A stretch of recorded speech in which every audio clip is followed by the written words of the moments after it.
김선규의 에너지머니 시간입니다. 한미정상회담 이후에 원전 관련주에 대한 관심이 조금 뜸한 것 같지만 여러 후속적인 관심들이 많이 있죠. 국내 대기업들이 소형 모듈 원전 SMR에 많은 투자를 하고 있다고 하는데요. 그 내용과 투자의 기회들 찾아보겠습니다. SC글로벌센터 김선규 소장님 모셨습니다. 어서 오십시오. 안녕하세요. 그동안 원전은 대형 설비와 부지 안전성을 확보해야 되는데 최근에 나온 게 이제 소형 모듈 원전이잖아요. SMR. 네. 예. 두 가지를 좀 비교해 주세요. 어떤 장단점이 있는 건지. 일단은 그 소형 모듈 원자로 SMR 같은 경우는 최신 기술이라서 4세대 원자로로 이제 구분이 됩니다. 그래서 처음에 이제 그 1세대였던 흑연으로 해서 만들었던 원자로에서부터 이제는 많이 발전을 해가지고 지금까지 3세대 혹은 3세대 플러스로 해가지고 한전에서 개발하는 APR 플러스까지가 이제 3세대, 그 다음에 이제 SMR이 그 4세대 원자로로 분류가 되는데 일반하고 이제 비교를 하시게 되면 이렇게 되죠.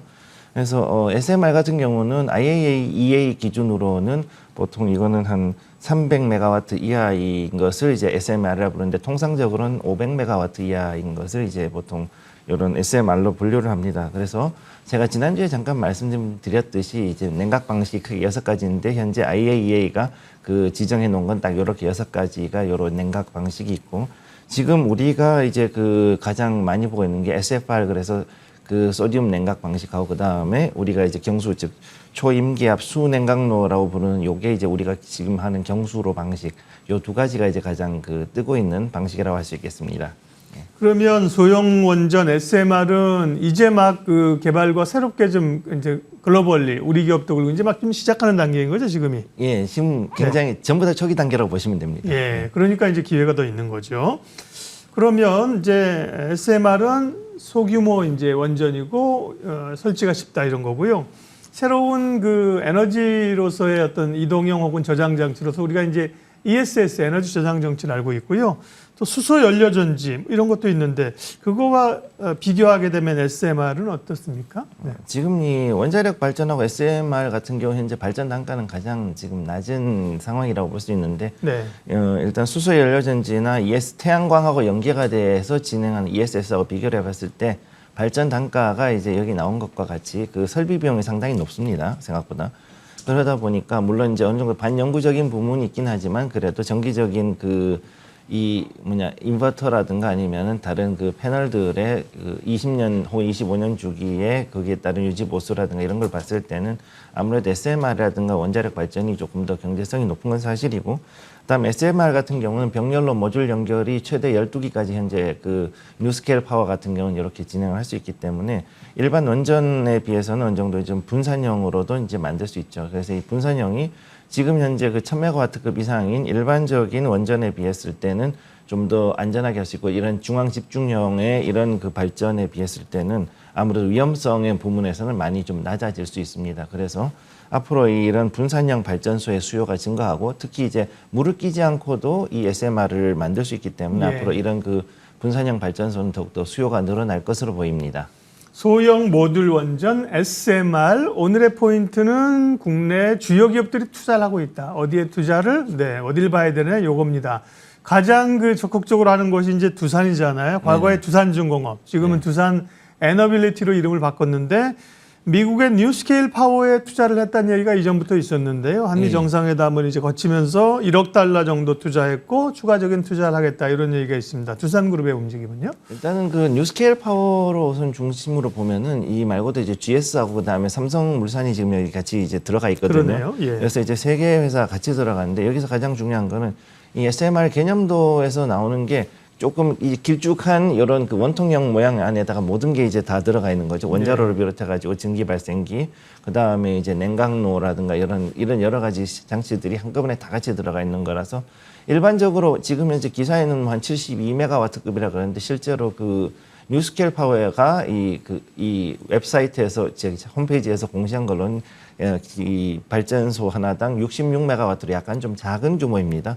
근데 이런 것들을 이제 한 개에서 두 개 혹은 많게는 그 최대 12개까지 해가지고 어떤 식으로 이제 구성을 하느냐에 따라 가지고 달라지는 거죠. 네. 이 뉴스케일 파워가 특히 중요한 게 뭐냐면 현재 그 NRC 그러니까 미국의 원자력 규제위원회에서 세계에서 유일하게 현재 SMR 설계 인증을 획득을 했는데 여기가 하고 있는 거는 지금 그 마이크로소프트가 밀고 있는 테라파워하고 좀 다른 그 경수로 형식이 지금 현재 우리가 가장 많이 상용하고 있는 네. 경수로 방식의 그 냉각 방식을 지금 이용하고 있기 때문에 그래서 더 지금 뜨고 있다고 볼 수 있거든요. 네. 그래서 현재 그 뉴스케일 파워는 그 우리나라에 있는 3대 이 원전 관련주들 이외에도 전 세계에 있는 다른 발전소 건설 회사들하고도 현재 운영 MOU를 체결하고 있는 그런 상황이 되어 있습니다. 네.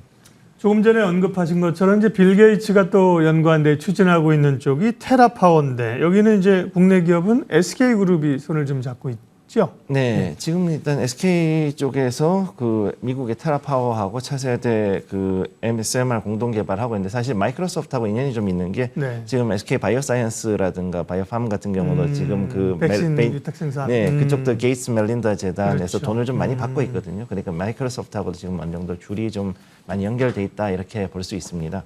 그래서 SK그룹 같은 경우는 현재 그 테라파워하고 SMR 관련해 가지고서는 MOU를 체결을 해놨는데 여기는 지금 현재 어떤 걸 하냐면 파이로 프로세싱이라 그래가지고 이제 이거를 좀 그 냉각 기술에 대한 어느 정도 조금 그 고도의 기술을 이용해서 SFR 기술 그러니까 정확히 하면 소디움 그러니까 나트륨이죠. 나트륨이 들어있는 이런 그 냉각제를 가지고서 이제 그 원자로를 시키는 이런 기술을 앞으로 공유를 하게 될 예정으로 있습니다. 그런데 문제는 뭐냐면 이 SFR 기술이 그 아주 뭐 최신 기술이냐면 그런 게 아니라 사실 우리나라 한전도 지금 가지고 있거든요.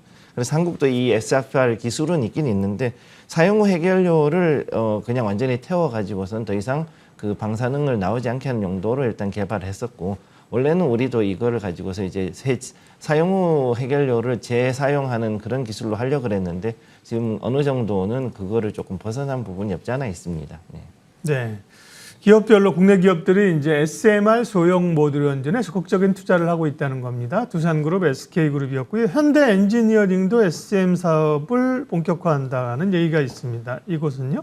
지금 일단 그 원자력 사업실을 우선 신설했다는 게 상당히 재미있는데 원래 현대 엔지니어링도 알게 모르게 조금씩 해가지고선 한 65기의 정도의 그 실적이 있습니다, 실제로. 그래가지고 원자력 관련된 실적이 상당히 많은 회사인데 별도로 이렇게 원자력 산업실을 신설했다는 거는 앞으로 이제 SMR 분야를 좀 더 이제 강하게 그 키우는데 특히 이제 SMR보다는 특히 MMR 즉 미디엄 사이즈로 해서 미디엄 머듈러 리액터 가지고 이제 중형 규모로 해가지고 좀 더 큰 걸로 해서 이제 지금 만들겠다는 얘기죠. 그래서 이쪽으로 해서 원전 연계형 그 수소 발생 사업까지 이제 같이 생각을 하고 있습니다. 왜냐하면 이제 현대자동차가 그 수소 관련해 가지고 개발하다 보니까 그쪽으로 연결하려 그러면은 이 원전에서 나오는 그 열을 가지고 수소를 만들어내는 게 사실은 어떻게 보면 더 싸게 칠 수 있거든요. 생산 단가로는. 그러다 보니까 이런 원전 연계형 수소 발전 사업들도 이제 이 진행을 하면서 원자력 기술에 대한 기술에 대해서 좀 더 크게 진행을 하고 그 다음에 앞으로 파이로 공정 시설하고 방사성 폐기물 처리 시설 사업 이쪽이 앞으로 이제 더 떠야 되니까 즉 2031년 이전에 그 고준위 방사성 폐기물 처리 시설이 아마 들어올 것으로 보이기 때문에 여기에 대한 사업도 또 더 속도를 낼 것으로 보이고 있습니다. 현대 엔지니어링은 현대차그룹 계열사하고 이제 상장 준비해서 얘기가 막 언급이 되고 있죠. 아직은 비상장인데요. 네. SMR 사업을 한다는 거고. 그러니까 현대차그룹도 그렇고 이제 GS 얘기할 텐데 기존에 이제 수소 쪽에 많이 투자를 하고 이제 했었잖아요. 근데 소형 모듈 원전도 에너지로서 중요하다고 생각하니까 함께 투자하는 겁니다. GS도 있네요. 예. GS는 지금 이제 원래 총 21조 원 정도를 지금 투자를 하려고 그랬는데 그 중에서 이제 지금 이 신사업에 거의 한 10조 이상 투자를 합니다. 그래서 일단 SMR하고 수소 사업에 같이 했을 때 거의 한 그다음에 신재생 친환경 발전 쪽으로 해서 10조 원 이상을 지금 일단 투입을 할 계획을 가지고 있고요. 이 두산하고 삼성물산하고 현재 그 뉴스케일 파워하고 같이 참여한 건 아까 잠깐 말씀드렸고 특히 중요한 거는 지금 그 현대중공업 비주 같은 경우는 그 사우디 아람코하고 해서 수소 관련된 그 밸류 체인을 만들어 놨는데 이 여기에 나와 있는 요 GS 같은 경우는 에미레이트의 그 아드녹이라 그래서 국영석유 회사 있거든요. 아부다비 NOC에 하고 해서 블루 아모니아 사업을 지금 개시를 하고 있기 때문에 이쪽도 그 수소하고 그 다음에 원전이 이제는 뗄 수가 없는 관계가 되어버렸거든요. 그래서 이 두 가지가 과연 앞으로 어떻게 연계될지를 좀 더 지켜보실 필요가 있겠습니다. 그러면 말씀해주신 소형 모듈 원전이 이제 막 태동기이고 그 태동기에 국내 대기업들도 적극적으로 참여를 하고 있는 건데요. 실제 소형 모듈 원전이 건립이 뭐 됐다. 혹은 효율이 나고 있다. 이런 현실 생활에서 적용하기까지는 어느 정도의 기간이 앞으로 남아 있나요?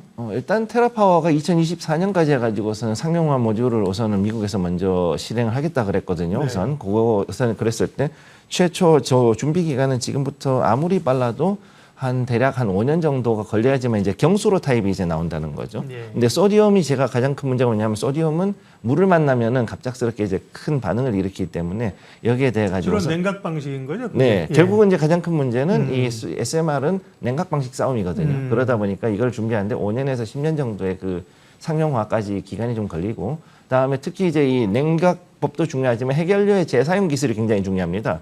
SMR의 가장 큰 중요한 점이 뭐냐면은 한번 일단 그 충전했다 그러면은 한 25년에서 길면은 100년까지 그냥 그걸 가지고 계속 쓸 수 있거든요. 예. 그러니까는 거기에서 해결료 교체 없이 그냥 그대로 쓸 수 있다는 게 가장 큰 장점이기 때문에 이 부분에 대한 기술이 앞으로 중요하고, 그다음 두 번째가 이 냉각법에 대해 가지고 그러면 경수로 갈래 아니면은 나트륨으로 갈래에 대해서 이 부분에 대한 표준화까지, 즉 IAEA가 확실하게 잡는 것까지는 좀 시간이 걸릴 것으로 보입니다. 그러면 투자자들의 마지막 궁금증은 지금 설명해 주신 SMR 관련해서 투자할 때 어떤 포인트를 잡아야 되는가, 또 어떤 기업이 유망한 투자처일까 하는 것인데요. 마무리해 주십시오. 지금 가장 중요한 거는 기존의 원전 업체들 가지고 돼서 이제 유지보수라든가 이쪽으로 해서 매출이 있는 회사들이 더 유리하죠. 예. 왜냐하면은 이게 장기전이다 보니까 아무튼 그동안에 매출이 나오는 게 중요한데, 그러면은 이제 우리나라에서 이제 지금부터 곧 서서히 그 가동 중단하려고 했던 그 원전들을 다시금 이제 수명 연장을 10기 이상 지금 이제